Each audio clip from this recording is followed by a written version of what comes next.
Ladies and gentlemen, I may welcome you to another Homebrew Wednesday with your host Mike and my beautiful selection of little badass carboys I got going on here.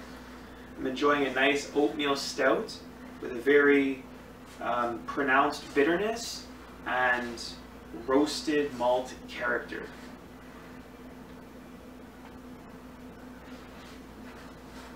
This is the last pint of a keg that actually went through quite a long transition. I brewed a 10-gallon batch of oatmeal stout. I don't ever use roasted grains in my stout. My stout has black patent malt and chocolate malt to get its and crystal 80 to get its darker colors. In this particular one, I fermented it with American Y yeast.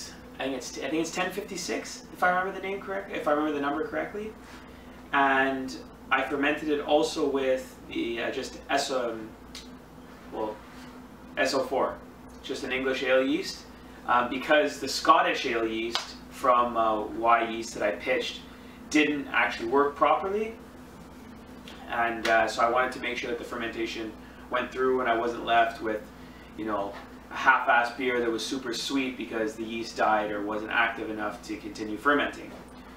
So those fermented for about 4 weeks at roughly 67 degrees Fahrenheit. So, you know, definitely the lower end of the ale temperature range. Then I kegged them separately and let them sit for another 2 weeks, at which point my friend gave me a very good word to describe them. They were raw beer. They hadn't had a time to evolve yet, to mature.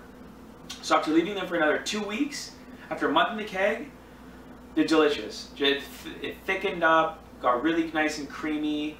The fruit flavors just melded with the roasted character a lot more. The bitterness actually increased a little bit, but I only got positive reviews from people who consumed it, so that's always a really good thing.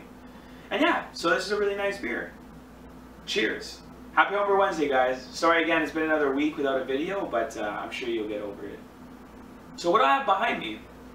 I know you want me to get to that, because that's just been the rave.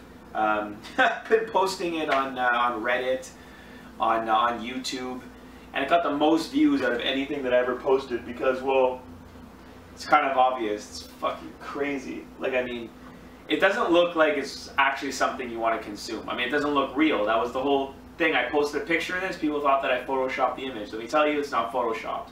But I'll get to that. What we got over here, this big layer of fruit and all this beautiful liquid here, is a sour cherry cider. I bought 4 cans of very cherry fruit mix from the store and 2 jars of sour cherries. So six containers, roughly all about 750 milliliters of cherry into I think it was 16 or 17 liters of apple juice.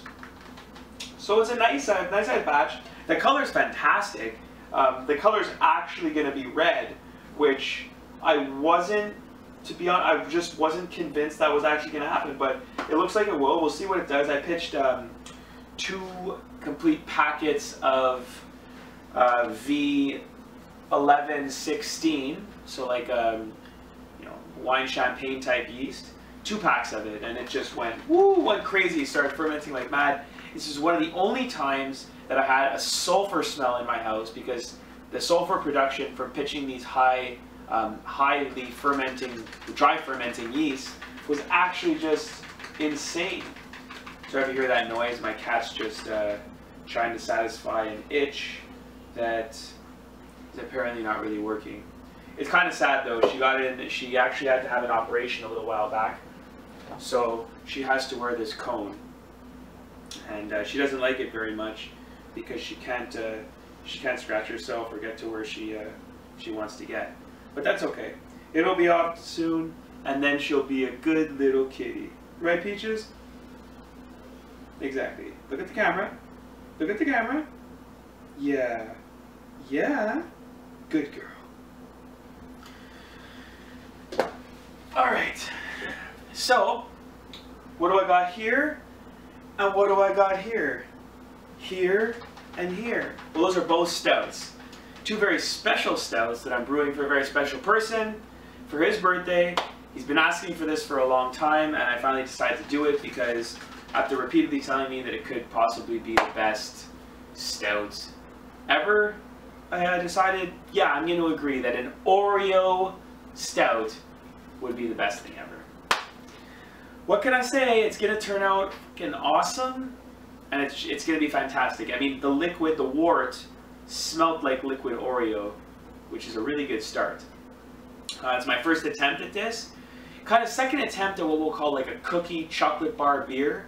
I did my Reese's stout, chocolate peanut butter stout a while back. It was probably the most successful stout I've ever done on a large scale. I mean, people are still raving about it. Always ask me when it's going to come back. Problem with using peanut butter in home brewing is that it's extremely difficult to clean. So that's a hassle that I don't want to have to go through again unless I have better controls or I have equipment that is just set for that stout.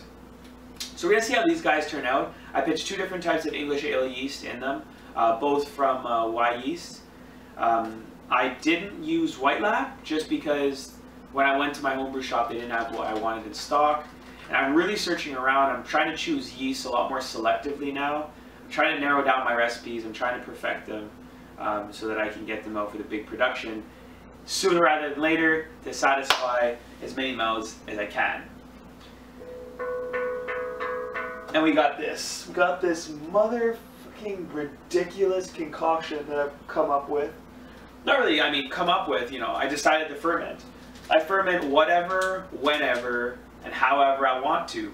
And I saw that color. Actually, it wasn't this color when I first saw it. It was much, well, not as much of a freaking neon bolt of chemical waste. But like, I can smell the lime, especially just, that's coming off of this right now. The juice itself, which I've posted, not on Facebook, I don't think, but on Reddit, on the feed, on YouTube, I believe, is that this was made with Fruité. That's Fruité. They make a series of drank that are known to be very flamboyant in color, very bright, extrovert type, attention-grabbing colors that range from red, orange, green, purple, and they have a lemonade, which I want to do just because it's, I don't know what the color is. It's like a yellowish, like white there, and then it's, I think the freaking color could just be awesome. I mean, green's gonna be by far the most neon, but in terms of bright, I actually think the red could potentially beat it. So I think I'm gonna ferment the red next, and then I'm gonna make sure that you guys see that as soon as possible because I think it could be freaking baller. Then, you know, we'll go with the other flavors. I've already done the grape. You guys see my grape drank, super fluorescent. I talked about it. Really fruity, high alcohol.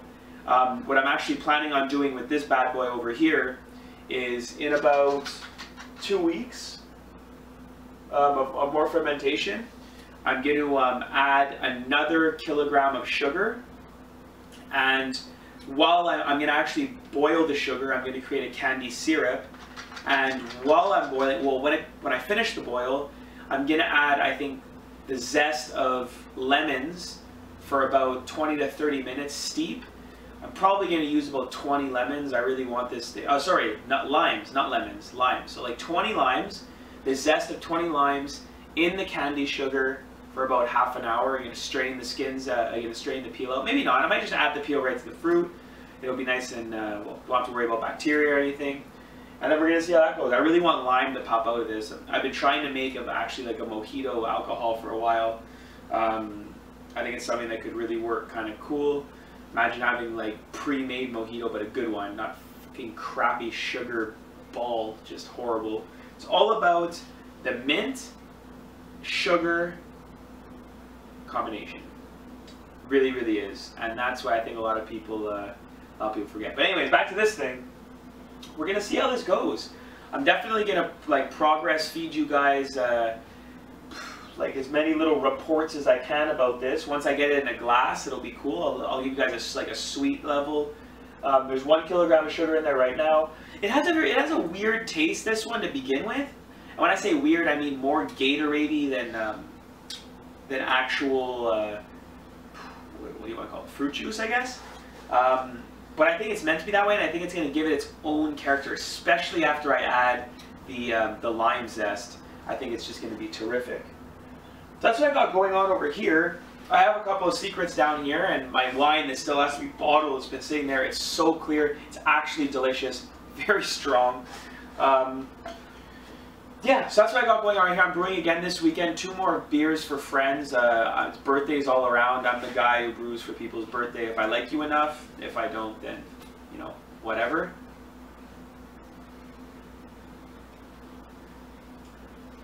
Just before we cut it for the day, I'm gonna actually just say that I've been doing a lot of thinking about beers for myself, what I like to have around the house.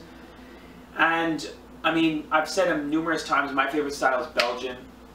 And I love stouts, I love browns, I love Abbey beers, I love strong ales. But see, it's becoming a problem to only have these higher gravity, higher alcohol beers in the house when on a brew day I want to be taking very close measures of everything, taking notes on what I'm doing, taking temperature readings. And it's hard to do that when all day you're drinking 7, 8, 9% beers with a bunch of buddies, and you know, you're chilling, relaxing, trying to have a good time. So I'm going to start making lower gravity beers. I'm going to start doing my runoff series, a second running series again, where basically I make a 10-gallon batch. I'll boil my 15 gallons, whatever, 13, 14 gallons in my 10-gallon batch. And then I'm going to actually make a 5-gallon batch with the grains that I use for my 10-gallon batch, and make like a 2-penny, is what a lot of people call it. Make a beer with an OG of maybe 1035, add some more adjuncts in there. I've tried adding different kinds of cereals at that point, which is kind of cool. I did wheat puffs. I didn't do frosted flakes. That's one that I really want to do. I think it'd be cool. All these little things that I want to try.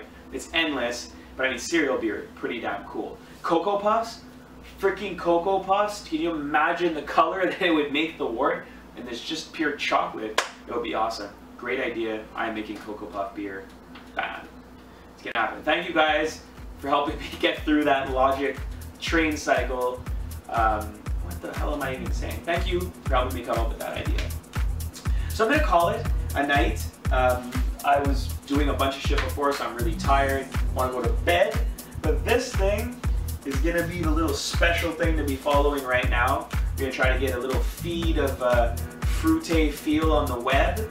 Spread from one home brewer to another. I want to see other people trying this. Basically, I would love to see a thing that's just like, just colors. Home brewers of all kinds, cider makers, wine makers, just post the colors of your alcohol. Like as bright as they can get, as freaky as they can get, as multicolored as they can get, if you can do that. And I'm talking even about if you have stout and cider on tap at home, post some pictures or make some videos, send them to me of your black velvet. I want to see, can you make a black velvet with what you have on tap? Send it.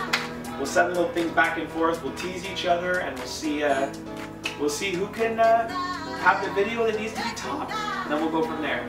Thanks again, guys. Love you all. This is Mike, Beer Addicted, trying to educate some sober minds. Talk to you next week. Ciao.